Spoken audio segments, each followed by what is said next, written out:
16 বছরে দেশটাকে তিনি উন্নয়নের কি বলে হাইওয়েতে এনে একটা কি রোল মডেল হিসাবে প্রতিষ্ঠিত করেছিলেন। সেটা ওনার কথাও নয়, আমার কথাও নয়, আন্তর্জাতিক যে সমস্ত IMF, ওয়ার্ল্ড ব্যাংক, তারা এই সম্মান দিয়েছিল বাংলাদেশকে, ওনার সরকারকে। সেইটাকে ইউনূস 15 বছরে একটি ব্যর্থ রাষ্ট্র, ফেইল স্টেটে পরিণত করেছে। একটা আধুনিক রাষ্ট্রের এমন কোনো ইন্ডেক্স নাই যে সেটাকে সে ধ্বংস করে নাই। সে নিজে একজন দুর্নীতিবাজ নেত্রী, তার ইন্টারভিউ বলেছেন, দাদার ইন্টারভিউ বা কোথায় যেন, যে সে 6,000 টাকার বেতনে 90-তে গ্রামীণ ব্যাংকের চেয়ারম্যান হয়েছিল। এখন সে বিলিয়নস অফ ডলারের মালিক। এটা কোথেকে আসলো? ক্ষমতায় বসেই সে 666 কোটি টাকার কর ফাঁকির যে মামলা তার বিরুদ্ধে ছিল সেটা মওকুফ করে নিয়েছে। তো ওনার দুর্নীতির ফিরিস্তি অনেক। ওএস তাকে বসিয়েছিল, যেটা নেত্রী ডিপ্লোম্যাটিক্যালি এবং রাইটফুলি উনি জবাবটা দেন নাই সরাসরি, কিন্তু বিদেশি ষড়যন্ত্রকারীরা এবং দেশীয় ষড়যন্ত্রকারী তারা তাকে ক্ষমতায় বসিয়েছে। কি বলেছিল জনগণকে, বিশ্ববাসীকে? যে তিনি শান্তির দূত, তিনি একজন হিউম্যান রাইটস অ্যাক্টিভিস্ট বা প্রো হিউম্যান রাইটস। কিন্তু 15 বছরে তিনি প্রমাণ করেছে হিউম্যান রাইটসে বিশ্বাস করে না। 3,200 পুলিশ অফিসারকে হত্যা করা হয়েছিল, তাদের বিচার বন্ধ করার জন্য তিনি ইনডেমনিটি অর্ডিন্যান্স জারি করেছে। আইন শৃঙ্খলার তো নাই বললেই চলে, যে একটা বাংলাদেশকে শেখ হাসিনার সরকার, শেখ হাসিনার নেতৃত্বে একটা শান্তির দেশ হিসাবে প্রতিষ্ঠিত করেছিল। মানুষ সেখানে, বিশেষ করে মহিলারা, আমি তো বিদেশে থাকি, মাঝে মধ্যে বাংলাদেশে যেতাম, মধ্যরাত্রে ঢাকা শহরে মহিলাদেরকে চলাফেরা করতে দিয়ে দেখেছি। উনি ক্ষমতায় এসে মহিলাদেরকে ক্ষমতায়ন করেছেন, এম্পাওয়ার করেছেন চাকরি বাকরি সমস্ত ফিল্ডে। তারপরে মহিলারা নিশ্চিন্তে চলাফেরা করতে পারত। ইউনূস এসে মহিলারা দিনের বেলা তো, রাতের বেলা তো দিনের কথা, দিনের বেলাও তারা সিকিউর না, এমনকি তাদের বাসায় ঢুকে তাদেরকে রেপ করা হচ্ছে। অর্থাৎ মহিলাদের রাইটের ব্যাপারে তার মানে কি বলবো, রেকর্ড খুবই খারাপ।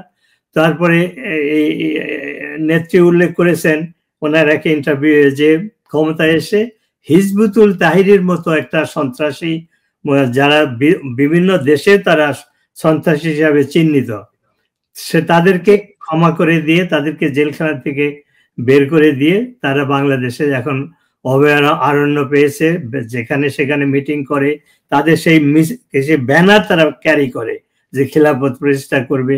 এবং অনেক আল কায়দা অ্যাফিলিয়েটেড সংগঠন, তারাও বাংলাদেশে আজকে ইউনূসের সমর্থনে তারা আত্মপ্রকাশ করেছে। তারা নেত্রী উল্লেখ করেছে তার ইন্টারভিউয়ে, যে বিশেষ করে ওয়ালে কতগুলো ইম্পর্টেন্ট শব্দ ব্যবহার করেছে, যে এই সন্ত্রাসীরা বাংলাদেশের সমাজের সর্বস্তরে তারা ঢুকে গেছে, তারা মানুষকে ভয় দেখাচ্ছে, ইনফ্লুয়েন্স করতেছে।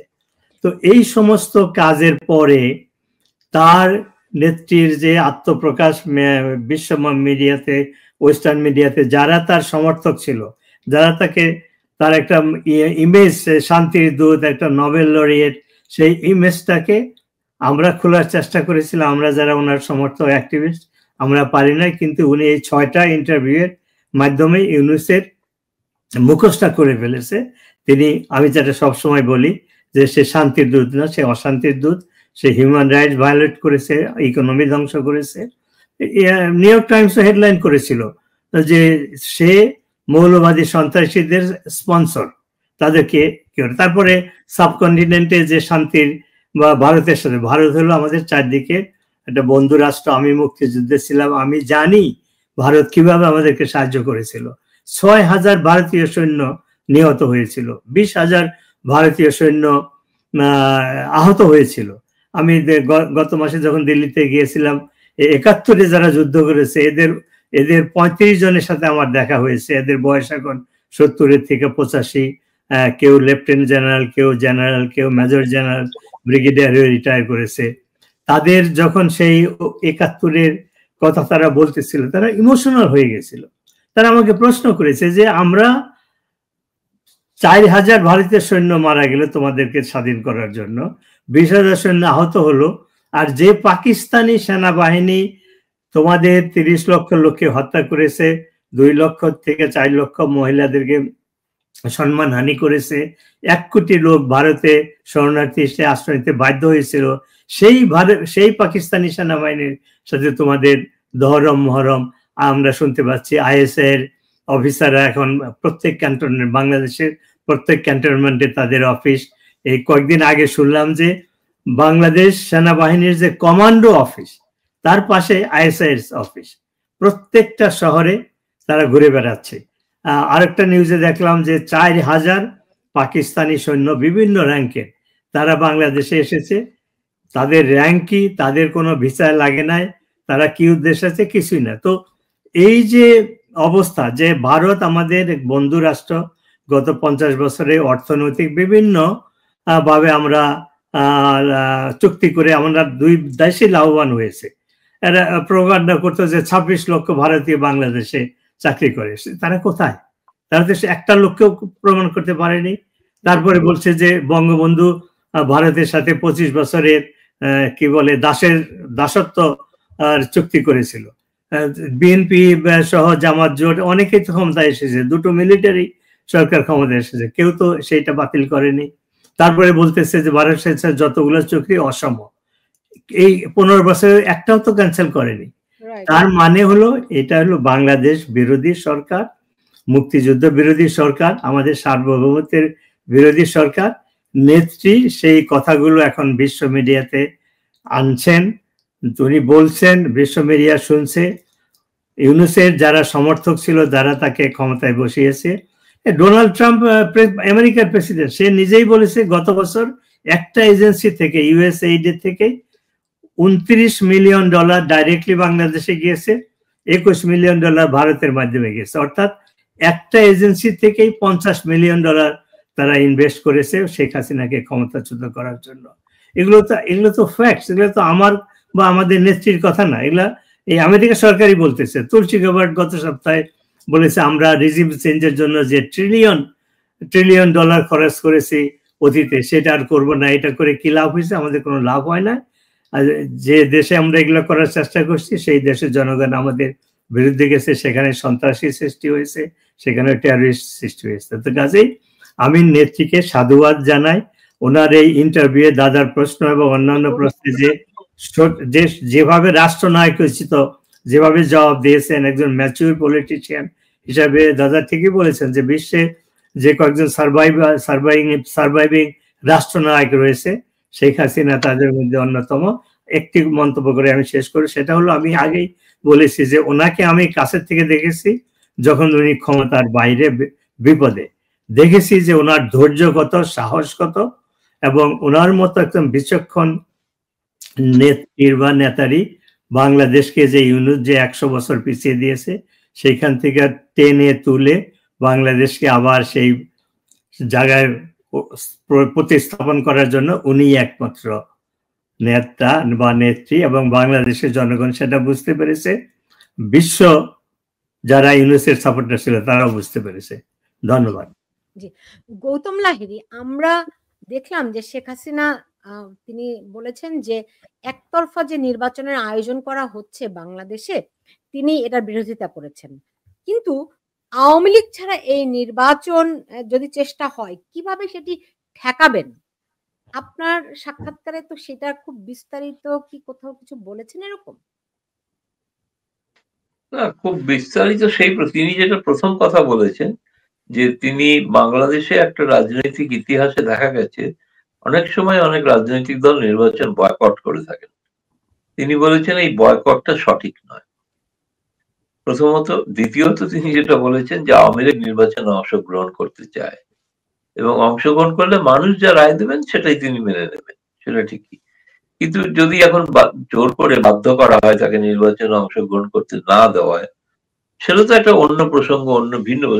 যদির কোনো উত্তর তো আগে থেকে করা যায় না, যদিটা ঘটনাটা ঘটলে তখন সেটার প্রতিক্রিয়া জানানো হয়। এখন পর্যন্ত যা যা ঘটেছে তার প্রতিক্রিয়া তিনি দিতে পারেন।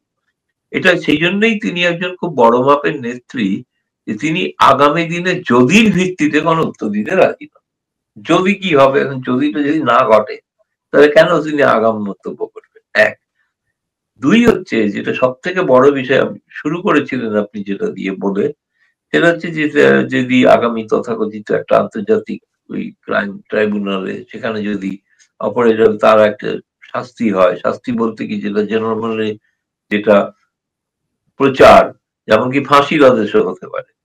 কিন্তু এটা পৃথিবীতে কিন্তু প্রথম ঘটনা হবে যে নোবেল শান্তি জয়ী পুরস্কার জয়ী একজন প্রশাসক তিনি তার বিরোধী নেত্রীকে, মহিলা বিরোধী নেত্রীকে তিনি ফাঁসির আদেশে সহায়তা করছেন, ফাঁসির আদেশ দিতে। এরপরে কি তার নোবেল শান্তি পুরস্কার থাকা উচিত? হয়তো এরকম ঘটনা ঘটলে আমি এখনো বলে দিচ্ছি কোনোদিন ঘটেনি। নোবেল পুরস্কার দেওয়ার পর নোবেল পুরস্কার প্রত্যাহার করার কোনো ঘটনা ঘটে। এই যদি রায় হয় আপনি নিশ্চিত জেনে রাখুন গোটা বিশ্ব জুড়ে যাওয়া জুড়বে তার নোবেল পুরস্কার তাকে ছাড়তে বাধ্য করতে হবে। ক্ষমতা তো পরের কথা, তার আগে তার নোবেল পুরস্কারটি যাবে। শান্তির দূত যিনি, তিনি ফাঁসি যদি দেন তাহলে তিনি কেমন ধরনের শান্তির দূত? এই প্রশ্নটা তো গোটা বিশ্বের কাছে, এই প্রশ্নটা তো গোটা আমেরিকাকে জবাব দিতে হবে। সেই জবাব দিতে হবে স্বয়ং যারা নোবেল পুরস্কার দেন সেই কমিটিকে দিতে হবে যে তোমরা এমন একজনকে শান্তির পুরস্কার দাও যিনি ফাঁসির আদেশ দেন।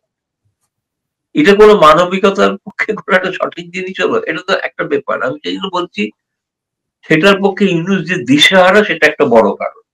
এটা একটা বড় কারণ যে তিনি সত্যি এটা পারবেন কি পারবেন না তার সময়, তার আমি বলছি না বিচার ব্যবস্থাকে তিনি প্রভাবিত করবেন, কিন্তু তার সময়ে যদি বিচার ব্যবস্থা এরকম কোনো রায় দেন সেটা তার পক্ষে সহ্য করা সম্ভব হবে না। তো গোটা বিশ্ব জুড়ে যে আওয়াজ উঠবে সেই আওয়াজটা তিনি সহ্য করতে পারবেন না, এবং তেমন ঘটনা ঘটলেও অবাক হবো না যে তার নোবেল শান্তি পুরস্কার কেড়েও নেওয়া হতে পারে। সেটা হয়নি কখনো আজ পর্যন্ত কোনো পৃথিবীতে।